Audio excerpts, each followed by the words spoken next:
이 교회의 주인이시고 이 교회의 머리이신 예수님의 이름으로 여러분 모두를 진심으로 환영합니다. 이 귀한 안식일에 오직 하늘 지성소에 계시는 우리 구주로부터 예수님으로부터만 오는 그러한 축복과 또 기쁨을 받으시는 그런 저와 여러분이 되시기 바랍니다. 저는 오늘 믿음과 율법 그리고 의라는 제목으로 여러분과 함께 은혜를 나누고 싶습니다. 이 말씀을 준비하게 된 원인은 그렇습니다. 지난주에 어떻게 해서 개신교회의 신문을 보게 되었습니다. 그런데 그 신문에 나름대로 유명한 신학자라고 하는 어느 신학대학의 교수님이 쓰신 글에서 율법은 그리스도인들에게 뜨거운 감자다. 그리고 그 율법을 지킬 수 있다는 것은 율법주의자들의 견해이다.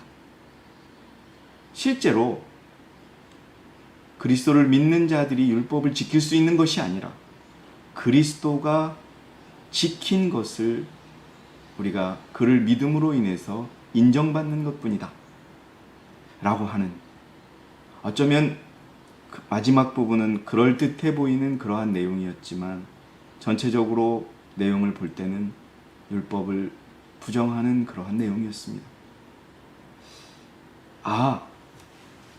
여전히 많은 개신교인들이 율법이 폐지되었다고 믿고 있구나. 그리고 나아가서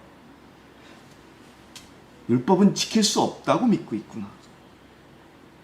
그리고 그렇기 때문에 그저 그냥 믿기만 하면은 구원받을 수 있다는 믿음을 가지고 있구나 라고 하는 생각을 하게 되었습니다. 그러면서 제 마음에는 좀 소리치고 싶은, 크게 외치고 싶은 생각이 들었습니다. 그래서 급하게 한번 정리를 해보았습니다.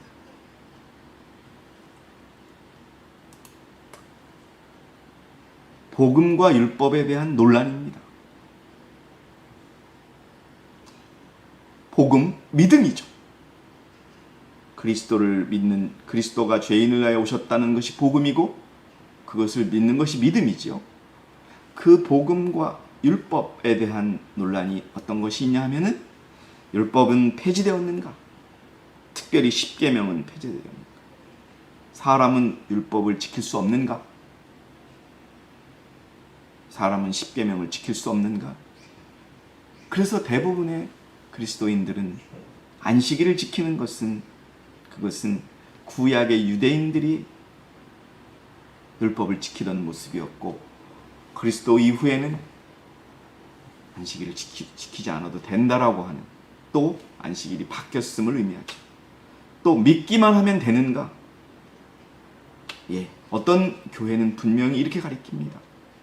내가 그리스도를 믿기만 하면 과거의 죄는 물론이고 앞으로 지을 죄조차도 용서받고 구원받을 수 있다라는 그런 믿음을 가리킵니다. 그러나 이것이 사실이 아님을 우리는 알고 있습니다. 그래서 이 부분을 우선 성경을 통해서 반박드리고 선지자는 어떻게 설명하고 있는지 말씀드리고자 합니다. 율법은 폐지되었는가? 자, 한번 보시겠습니다. 세상의 많은 그리스도인들과 교회들, 사탄은 이렇게 주장했습니다. 율법이 십자가에서 폐하해졌다. 율법을 지켜야 한다고 주장하는 자들은 율법주의자다. 우리는 율법주의자입니다. 이들의 시각에서는요. 또 율법도 지킬 수 없다. 이건 여러분, 사단이 하늘에서부터 예수님께 대적하여서 주장했던 겁니다. 율법은 지킬 수 없다. 나아가서 율법은 필요 없다.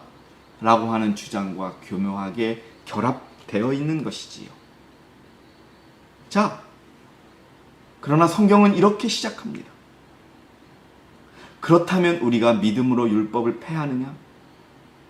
저는 대한민국의 한글을 아는 사람들의 입장에서는 이 말을 이렇게 이해하는 사람은 없을 거라고 생각했습니다. 자, 그렇다면 우리가 믿음으로 율법을 폐하느냐? 결코 그럴 수 없느니라. 우리가 율법을 굳게 세우느니라. 여러분, 이 문장에서 율법이 폐해졌다는 걸 찾을 수 없습니다. 어떻게 해석해도 이것은 율법이 없어졌다고 해석할 여지가 없습니다. 그렇죠? 그런데 많은 그리스도인들은 이조차도 인정을 하지 않습니다. 그러나 성경은 분명히 얘기합니다. 우리가 믿음으로 율법을 굳게 세운다는 것이지요. 자, 많은 그리스도인들이 입으로 얘기합니다. 죄를 짓지 말아야 한다. 많은 개신교회의 율법은 사라졌지만 그들이 죄인이라는 것을 인정합니다. 그런데 여러분, 그들은 스스로의 모순에 처하게 됩니다. 율법이 없어졌으면 죄도 없는 것입니다. 율법은 진노를 일으키나니 율법이 없는 곳엔 범법도 없느니라. 예, 율법이 없어졌으니 이 땅에 죄인이 있을 수가 없는 겁니다. 자, 또 누구든지 율법 전체를 지키다가 하나를 범하면 전체를 범하는 자가 되느니라. 야고보서의 말씀이에요. 신약의 말씀이죠. 분명 하나의 율법을 범할지라도 전체 율법을 범하는 것을 설명합니다. 이 말은 율법이 사라지지 않고 율법을 범하는 자가 죄인임을 또 증거하고 있습니다. 분명 요한일서 3장 4절에는 죄는 율법을 범하는 것이라고 얘기합니다. 그럼 이 땅의 많은 그리스도인들은 무엇을 범하고 죄인이라고 얘기하는 것일까요? 여러분, 그들은 스스로의 모순에 봉착하게 됩니다. 죄인이라고 말한다면 그건 법이 있어야 되는 것입니다.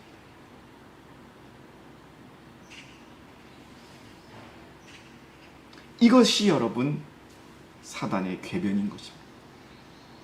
그리스도의 십자가의 죽음이 율법을 대신하는 은혜를 가져왔다는 것은 사단의 궤변이다. 대부분의 개신교가 주장하는 그 은혜론이 바로 사단의 궤변이라는 겁니다, 여러분. 자, 보세요. 예수님의 죽음은 십계명의 법을 가장 경미한 정도로도 변화시키거나 감소시키지 않았다. 구주의 보혈, 구주가 예수 그리스도께서 돌아가셨다는 것을 통하여 인간에게 주어진 귀중한 은혜는 하나님의 율법을 더 확립시킨다는 겁니다. 그렇지 않겠습니까? 그냥 믿음으로 구원을 받고 용서받을 수 있다면 예수님은 십자가에서 돌아가실 필요가 없었던 겁니다. 그러나 예수님은 죄인으로서, 우리를 대신한 죄인으로서 돌아가셨습니다. 그래야 율법의 요구를 충족시켰기 때문에 그렇습니다. 많은 사람들이 율법이 폐해졌기 때문에 더 나아가서 안식일이 의미가 없다고 주장하는 것은 사단의 궤변인 것입니다. 하나님의 사랑하는 아들이 인간을 구원하기 위해 돌아가신 바로 그 사실이 신성한 율법의 불변성을 나타낸다. 믿음과 행함에 기록하고 있습니다. 자, 같은 페이지입니다. 범법자의 입장에서 볼 때, 죄인의 입장에서 볼 때 하나님께서 당신의 율법을 폐지하신다면 사람들에게 구원의 길을 주어지고, 왜요? 죄인의 입장에선 법이 없어지면 자기가 죄인이 아닌 거예요. 그렇죠? 사람들에게 구원받을 길이 주어지고 그리스도께서도 하늘에 머물러 계시게 될 터이니 이 얼마나 쉬운 일인가? 예, 사람의 구원을 너무나 쉽게 만드는 거예요. 예수님께서 이 땅에 오시지 않아도 되는 일이었어요. 은혜를 통하여 율법을 깨트리는 자유를 가르치는 교리는 치명적인 기만이라는 겁니다. 예, 이 한국 땅에 특별히 남은 교인들의 숫자가 적습니다. 여러분 이걸 아셔야 됩니다. 왜 적을 수밖에 없느냐?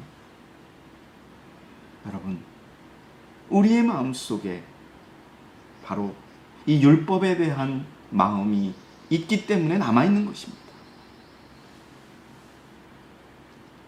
여러분, 많은 사람들은 하나님의 율법을 거절하면서도 그들이 그리스도를 믿는다고 고백하기 때문에 하늘 가는 길로 있다고 생각하도록 지도받는다. 예, 맞지 않습니까? 지금 개신교인들이 자기들이 구원받지 못한다고 생각하는 사람은 하나도 없습니다. 그러나 그들은 율법이 폐해졌다고 주장합니다. 율법은 지킬 필요가 없다고 주장합니다. 그러나 그들은 하늘 대신에 멸망으로 가는 길을 가고 있었다는 것을 나중에 마침내 발견하게 될 것입니다. 자, 여기까지 여러분, 율법이 폐지되었는가? 분명 성경에서도 예언의 신에서도 율법은 폐지되지 않았음을 우리는 알 수 있습니다. 이런 말씀을 여러분, 안식일을 못 믿겠고 또 율법이 폐지되었다고 주장하는 우리의 가족들에게, 우리 아는 분들에게 전해야 합니다. 자, 사람은 율법은 지킬 수 없다. 대부분의 그리스도인들의 주장입니다. 이것도 사단에서부터 시작된 궤변의 주장입니다. 그러나 여러분, 예수 그리스도라고 하는 이 땅에 오셨던 예수 그리스도가 왜 오셨는지를 알면 우리는 이 주장이 거짓임을 알 수가 있습니다. 실물교훈 314페이지에 사단은 사람이 하나님의 계명을 지킬 수 없다고 주장한다. 그래서 율법이 필요 없다는 거예요. 사실 하늘에서 있었던 율법 전쟁의 영향으로 이 땅에 기만당하고 있는 것입니다. 자, 그 다음 보세요. 우리 자신의 힘으로는 계명을 지킬 수 없는 것이 사실이다. 사실이에요. 그러나 그리스도께서 사람의 형상을 취하시고 이 땅에 오셔서 당신의 완전한 순종을 통해서 신성과 인성이 연합될 때 하나님의 모든 법도를 지킬 수 있다는 것을 증명하셨다. 여러분, 이거는 예수님이 하나님으로서 율법을 지킨 것이 아닙니다. 그러면 그건 의미가 없어요. 예수님이 인간으로서 율법을 지키셨기 때문에 지킬 수 있음을 보여준 겁니다. 그 말은 뭐예요? 사단의 주장이 거짓임을 밝히기 위해서 예수님은 인간으로 이 땅에 오셔서 하나님의 율법을 지키는 모습을 보여주신 겁니다. 모본을 보여주신 겁니다. 그분의 믿음, 우리는 지킬 수 없지만 그분을 믿음으로 그분의 것이 우리에 대해서 이런 것이 아니라 내가 지켰으니 너도 지킬 수 있다는 것을 보여주시기 위한 것이다. 성경은 말합니다. 너희가 나를 사랑하면 나의 계명을 지키라. 여러분, 성경이 되지도 않는 일을 기록하진 않지 않습니까? 만약에 율법을 지킬 수 없다면 하나님을 사랑하는 사람들은 나의 계명을 지키라. 이런 말씀을 어떻게 하실 수 있겠습니까? 또 계시록에서도 그의 계명을 행하는 자들은 복이 있도다. 분명히 계명을 행하는 자들, 계명을 지키는 자들이라고 기록하고 있지 않습니까? 또 다른 곳에서도 발견할 수가 있습니다. 우리가 봉독했던 성경 구절이지요. 율법을 행하는 자가 의롭다라고 얘기합니다. 그러면 어떻게 해요? 이 땅에 율법이 없어졌다고 믿는 자들은 아무리 믿어도 의인이 될 수 없다는 겁니다. 왜요? 율법이 없어졌다고 믿기 때문에. 그들은 듣기조차도 안 하는 거예요. 하나님 앞에서는 율법을 듣는 자들이 의인이 아니요 율법을 행하는 자들만이라고 분명히 기록하고 있어요. 어떻게 해요? 의롭다는 것은 그분의 의를 받을 수 있다는 뜻이지요. 그것이 율법이라는 겁니다. 여러분, 이것이 바로 셋째 천사의 기별의 핵심인 것입니다. 오늘 교사께서 다니엘서와 셋째 천사의 기별의 관련성을 이야기하셨죠. 여러분, 다 그렇게 그 많은 시대를 거치면서 북방왕과 남방왕의 싸움 속에서, 등장 속에서 그들은 이 율법을 멸하려고 했던 것입니다. 여러분, 하나님을 사랑하신다고 하는, 내가 예수님을 얼마나 사랑하는데, 내가 하나님을 얼마나 사랑하는데, 우리는 수도 없이 얘기합니다. 그러나 하나님을 사랑하는 것은 이것이니 우리가 그의 계명을 지키는 것이라. 계명을 지킬 수 없다. 우리 사단의 주장은 하나님을 사랑하지 못한다는 거예요. 성경은 분명히 계명을 지킬 수 있는 것이다, 율법은 지킬 수 있는 것이다 라고 이야기합니다. 여러분, 기억하시기 바랍니다.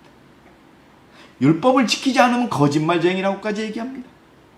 요한일서 2장에 만일 우리가 그의 계명들을 지키면 이로써 우리가 그분을 알고 있음을 아는 것이며 우리가 그분을 아노라 하면서 그의 계명을 지키지 아니한 자는 거짓말쟁이입니다. 자, 여기도 지킨다라고 돼. 이 말은 우리가 율법을 지킬 수 있음을 전제로 합니다, 여러분. 예수님이 완전히 지킨 걸 우리가 우리의 것으로 인정받는 것이 아니라 예수님이 지켰기 때문에 우리도 지킬 수 있음을 우리가 이해해야 합니다. 받아들여야 합니다. 율법을 지키는 것이 사람의 의무입니다. 분명히 하나님이 사람의 본분은 율법을 지키는 것이라고 얘기해놓고 율법을 지킬 수 없다 그러면 우리는 사람의 본분을 하나도 다하지 못하는 사람이 되지 않습니까?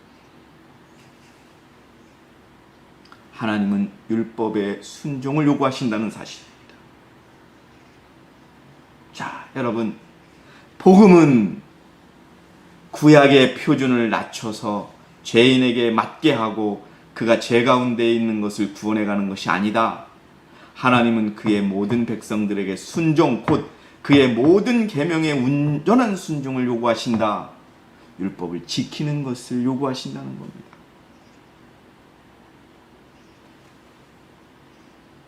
자, 1892년 편지 16에는 이런 말씀이 있습니다. 불순종하는 자녀들도 그의 자녀가 되는가? 아니다. 그분의 계명을 모두 다 순종하는 자들이 그분의 자녀가 된다. 우리들이 계명을 지키는 일이 불가능하다면 우리가 그를 사랑하는 증거가 왜 그의 계명을 지키는 것이라고 했겠는가? 선지자가 직접 적고 있지 않습니까? 이 말은 뭐예요? 지킬 수 있다는 겁니다. 그분을 사랑하면, 그분을 믿으면, 그분의 복음을 받아들이면 율법을 지키는 그런 준비가 우리 가운데 이루어지고 능력이 우리에게 주어진다는 겁니다. 여러분, 이 말씀을 전하시기 바랍니다. 믿기만 하면 되는가? 자, 믿음으로 구원을 받습니다. 사람들이 많은 주장을 하죠. 믿음으로 말미암아 은혜로 구원을 얻으니, 은혜로 구원을 얻는 거야. 예, 틀린 거 아닙니다. 자, 하나님께로 태어난 자는 누구든지 세상을 이긴다. 이것이 믿음이다. 예, 맞습니다. 그러나 야고보는 이렇게 얘기합니다. 누가 믿음을 가지고 있다 하면서 행함이 없다면 무슨 유익이 있겠느냐? 믿음이 그를 구원할 수 있겠느냐? 이 말은 무슨 말이에요? 그런 믿음은 그를 구원할 수 없다는 겁니다. 또 2장 24절에 이제 너희가 알거니와 사람이 행함으로써만 의롭게 되는 것이 아니요 믿음으로만 되는 것이 아니니라. 죄송합니다. 행함으로써 의롭게 되는 것이요 믿음으로만, 믿기만 하면 되는 것이 아니니라. 믿음은 행함입니다. 믿기만 하면 되는 것이 아닙니다. 그저 믿기만 하면 과거의 죄가 용서받고 믿기만 하면 앞으로의 죄까지 용서받는 것이 아닙니다. 믿음은 행위 없이는 존재할 수 없다고 사도 야고보가 말하고 있습니다. 사도 야고보는 믿음으로 말미암는 의라는 제목의 말씀을 제시할 때 몇 가지 위험이 있는 것을 알았다. 따라서 그가 보여주려고 애쓴 것은 왜 그가 믿음이 없으면 죽은 믿음, 행함이 없으면 죽은 믿음이라는 말까지 하셨냐 하면은 그가 보여주려고 애쓴 것은 순수한 믿음은 이에 상응하는 행함이 없이는 존재할 수 없다는 것을 가르쳐 줄 수 없는 겁니다. 가르쳐 주고자 하는 것입니다. 그는 아브라함의 경험을 이야기하며 내가 보거니와 믿음이 그의 행함과 함께 일하고 행함으로 믿음이 온전케 되었느니라. 온전한 믿음은 행함이 있다는 것이지. 기억하셔야 합니다. 순수한 믿음은 신자들 속에 순수한 행함을 낳게 한다. 믿음과 순종은 건전하고 가치 있는 경험을 하게 한다. 자, 믿기만 하면 되는 것이 아닙니다. 행함이 있어야 되는 것이지. 자, 믿음 77에는 형제들이여, 그대들은 믿음으로 말하고 믿음으로 생활하고 믿음으로 행동해야 된다. 그리하면 그대들의 믿음이 향상될 것이다. 그리스도 예수 안에서 강한 남녀들로 성장하게 될 것이다. 여러분, 믿음은 말씀을 지키는 것입니다. 말씀을 말하기만 하고 말씀을 알기만 하는 것이 믿음이 아닙니다. 자, 이제 의와 믿음과 율법에 대해서 정리드리고자 합니다. 리드앤드 헤럴드지 1890년도의 말씀을 보면 의가 뭐냐?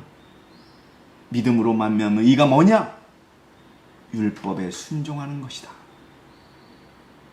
율법은 의를 요구하고 죄인은 율법에게 이 빚을 갚아야 하는데 이제 그는 이것을 치를 수 있게 되었다. 그가 의에 이룰 수 있는 유일한 길은 믿음을 통해 가는 길이다. 그가 믿음을 통해서 율법에 순종하는 것이 의라는 것입니다. 율법은 사라지지 않았습니다. 안식일은 지켜져야 합니다. 자, 의는 거룩하고 하나님과 같이 되는 것이다. 그래서 하나님은 사랑이시다. 의는 하나님의 율법과 일치되는 것이다. 여러분, 그래서 믿음과 율법은 하나의 패키지로 만나는 것입니다. 믿음으로써, 은혜로써 구원을 받는 그런 모습이 더 한 발자국 나가서 믿음으로써 율법을 지키고 은혜로써 율법을 지키며 그렇게 온전한 믿음으로 나간다는 것입니다. 왜냐하면 주의 모든 계명이 의로우시며 사랑은 율법의 완성이기 때문에 그렇습니다. 의는 믿음이요 믿음은 율법인 것입니다. 그리스도의 의가 나타나 믿음으로 믿음에 이르게 한다. 다시 말하면 그것은 그대의 현재 믿음으로부터 깨달음이 더욱 깊어져서 사랑으로 역사하며 영혼을 정결케 하는 믿음에 이르게 한다. 율법을 지키는 믿음으로 이어진다는 것입니다. 여러분, 그래서 우리가 가지고 있는 기별이 여러분 정말 중요하다는 것입니다. 목사와 복음 사역자에게 보내는 권면에 보면은 주님께서는 크신 자비를 베푸셔서 와그너와 존스 목사를 통해 그분의 백성들에게 지극히 소중한 기별을 보내셨다. 왜 소중한지? 이 기별은 들리움을 받으신 구주, 온 세상의 죄들을 위해 희생 제물에 관한 소식을 향해 더욱 분명하게 드러날 것이다. 자, 여러분, 그 다음에 제가 몇 번씩 강조했던 내용이죠. 그것은 보증물을 믿음으로 말미암는 칭의 의를 제시하였다. 믿음으로 말미암는 의를 제시했는데 그것은 백성들에게 그리스도의 의를 받아들이도록 초청하고 있는데 이것은 하나님의 모든 계명에 대한 뭐로 나타난다? 순종으로 나타난다는 겁니다. 그래서 여러분, 우리가 전하는 기별이 힘이 있고 여러분 완전한 기별인 것입니다. 믿음만이 아니요 믿음으로 율법을 지킬 수 있는 기별이요 율법의 순종함이 나타나는 기별이라는 것을 여러분 우리는 가르치고 말해야 하는 것입니다. 모든 권세가 그분께 주어졌으므로 그분은 인간들에게 풍성한 은사를 어떤 은사를 나눠주시냐? 우리가 그를 믿음으로 율법을 지킬 수 있는 생애를 살도록 해주신다는 것. 이것이야말로 하나님께서 세상에 전파하도록 명하신 기별입니다. 우리의 기별 안엔 율법이 있고 믿음이 있고 의가 있습니다. 이것이 뭐예요? 셋째 천사의 기별인 것입니다. 믿음과 율법이 의로서 만나는 것이 셋째 천사의 기별입니다. 그러나 사단은 이것이 받아들이지 않도록 철저하게 궤변과 기만으로 일관하고 있는 것입니다. 많은 그리스도인들이 속아 넘어갔습니다. 이것은 셋째 천사의 기별이며 이 기별은 큰 소리로 전파되고 크나큰 성령의 부어지심이 수반될 것이다. 여러분, 율법과 믿음은 하나입니다.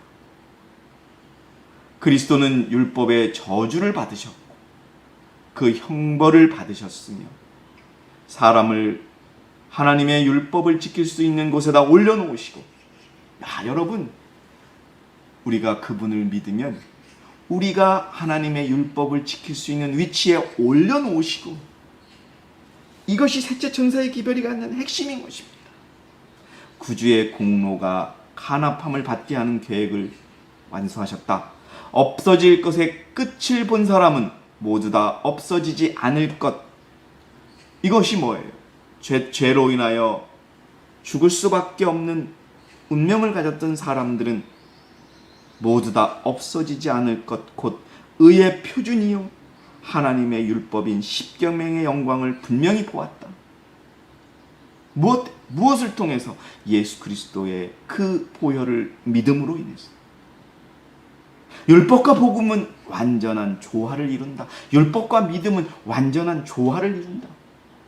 복음은, 믿음은 율법을 높이고, 율법은 복음 즉 믿음을 높인다.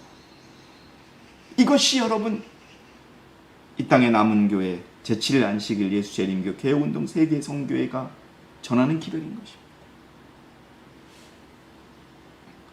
하나님의 계명과 예수 믿음을 지키는 자들이 바로 그것을 상징하는 것이 넷째 천사의 기별이고 18장 천사의 기별입니다. 셋째 천사의 기별이고요. 비록 하나님의 율법이 전 세계적으로 세상에서 무효화될지라도 무효화되고 있지 않습니까? 하나님의 요구들에 순종할 의인들의 남은 무리가 있게 될 것이다. 예언은 그 충실한 무리들에 대해 묘사하여 말하기를 저희는 하나님의 계명과 예수 믿음을 지키는 자들. 이는 그들이 하나님께 복종하고 그분의 계명에 충성하기 때문에 용의 분노를 일으킬 부류이다. 여러분, 믿음으로 율법을 지키고 의롭게 된 자들이 모여있는 곳, 하나님의 계명과 예수의 믿음을 지키는 자들, 누구입니까? 이것이 여러분, 율법을 뜨거운 감자라고 사람은 도저히 율법을 지킬 수 없으며 믿음으로 예수 그리스도가 지킨 것을 그냥 믿는 것뿐이다. 그럴 때 지킨 것으로 해준다.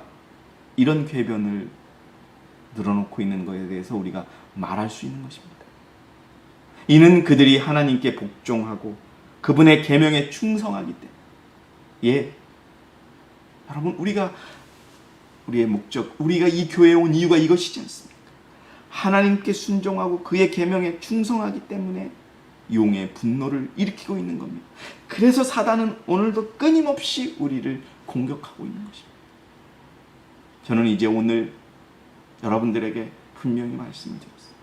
우리가 믿는 율법은, 우리가 믿는 안식일은, 우리가 믿는 셋째 천사의 기별은 분명 율법이 엎어졌다는 것이 아니요 율법을 높이 세우며 율법을 믿음으로 지킬 수 있다는 기별임을 분명히 우리가 알아야 하고, 사단과 사단의 궤변에 속고 있는 자들에게 전해야 하는 것입니다. 한 백성 한 교회, 마지막 시대에 하나님의 율법에 충성한 한 백성이 있을 것이다. 여러분 보세요. 우리의 모교회조차도 이제 율법을 지킬 수 없다는 얘기들을 합니다. 우리가 어떻게 지켜? 예수님만이 지킬 수 있는 것이지. 그분의 가르침에 순종함으로 그들은 진노의 큰 날에 설 준비가 될 것이다. 여러분, 바로 우리가 이 무리임을 기억하시기 바랍니다. 우리가 믿는 것이 믿음이요 율법이요 의라고 하는 것을 여러분 이해하셔야 되고, 그것에 합당한 생활로 이어져야 합니다. 가르쳐야 합니다. 말해야 됩니다. 왜 예수님께서 이 땅에 오셨는지를 마지막으로 말씀을 드리면서 저는 오늘 준비한 말씀을 마치겠습니다. 그리스도께서는 우리를 위하여 스스로 우리의 모습을 취하셨다는 겁니다. 그분은 당신의 신성의 옷을 입으셨고 신성은 인성과 함께 결합되었다. 그분은 사단이 지킬 수 없다고 단언했던 그 율법이 지켜질 수 있다는 것을 우리에게 보여주셨다. 그리스도께서는 사단이 거짓말한 것을 보여주기 위해 인성을 취하시고 이 세상에 서셨다. 그분은 신성과 인성의 결합으로 사람이 여호와의 율법을 지킬 수 있다는 것을 보여주시기 위해 친히 인성을 취하셨다. 믿음으로, 여러분, 우리가 우리의 연약한 인성 속에서도 믿음으로 율법을 지킬 수 있는 그러한 것을, 품성을 가질 수 있다는 것입니다. 그분은 신성과 인성의 결합으로 사람이 여호와의 율법을 지킬 수 있다는 것을 보여주기 위해 친히 인성을 취하셨다. 그러면 그것은 무엇을 의미하는가? 그것은 그대가 믿음으로 붙잡고 있는 그리스도의 의, 그분의 노력과 그분의 의에, 그분의 신성한 능력으로 공급된 의를 가지고 그대가 하나님의 계명을 지킬 수 있다는 사실을 듣고 이해하는 것이다. 여러분, 이 말씀을 전하시기 바랍니다. 그리고 우리가 이 말씀을 깨닫고 우리가 이 말씀의 주인이 되어야 합니다. 우리가 가진 복음의 기별이 여러분 완전하다는 것을 이해하셔야 합니다. 그리하여 우리의 생애 속에서 의와 율법이, 다시 말해서 믿음과 율법이 이루어지는, 그래서 의로운 자가 되는, 그리스도의 의의 동참자가 되는 저와 여러분이 되시기를 바라면서 오늘 제가 준비한 모든 말씀을 마치겠습니다. 감사합니다.